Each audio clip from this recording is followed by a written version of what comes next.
Meanwhile, a scuffle erupted at DM College of Teacher Education between security forces and members of Students' Wing of Campaign for Just and Fair Delimitation (JFD) after students tried to interfere in the census training session for enumerator and supervisor. In the scuffle, 2 students sustained injuries from lathi charge. The 2 injured students are underwent treatment at Rot Medicity. Speaking on the sideline, convener of JFD Students' Wing, Naurem Wangamba, has expressed strong dissatisfaction on alleged use of force against students who have been demanding the postponement of census until NRC is updated in the state. He asserted that students are trying to save the indigenous communities for the sake of future generations.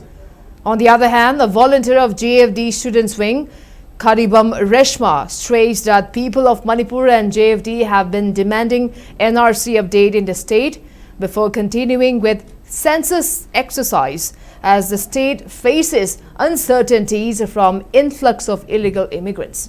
However, government remained silent to the demand of people, and census trainings have been conducted against the interests of indigenous communities. She also condemned the alleged use of force against students by Manipur police personnel. For just and fair. Lobu Paiva, Missa Miambu, Yaifonabaki, the Mactangaks, and never Toriba, Nakoina Zo, Miambu, Napaba, Yarweba, Nakoina Miam to get a Macta Yaifonabaki, the Matapu, Gadori, never. Manamaduna.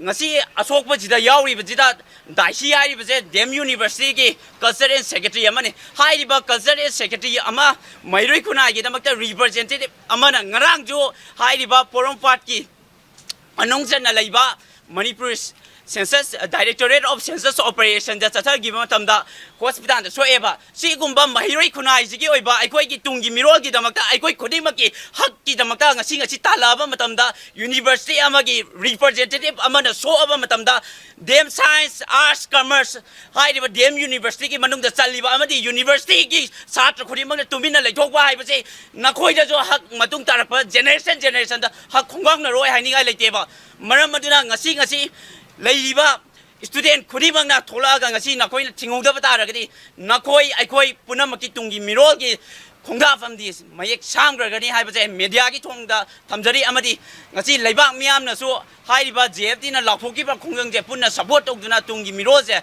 Kaminasi Hypose Mediagi Tonga Tamjari Tungi Miro Kaminasi. Aigi Recha Aigi Kangai Pass in a Mulakan I call it careers in a kind of doing over Queen hiding is it. Makoina support to Bigadra had to be bombing a mahuta. I could do on San Viraga. I could put you hiding me to Mianza to the higher. I could put one hand, but you Caramba Wakalonda. When a Tauriba Tabato to me in a Calibrava.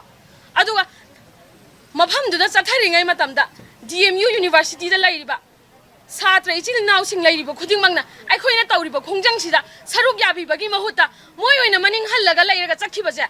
Moiki Saruga the Brava. I could Satra, hide by Satra, I could Katanga, Mokoi Satra, Natabra, Mokoi Tungi, you mean Natabra, Mokoi Mataimasa, Natabrava. Mokoina, like Togas Yelaga, Akoikana, Atataiwina, Akoyariba, Akoikatana, Soksanu, Moidi, Sokpaya, the Hibagum winner, Manning Halaga, like Tiengiba, Adutita Sing and Nuiza there, Mokoizu, might take me away, but Tarbadi, might take E, might take Imana Pope, E way, but Tarbadi, Mokoizu pull up Topiroba, Topiaga, Nasi Akoiki Ire Baxia.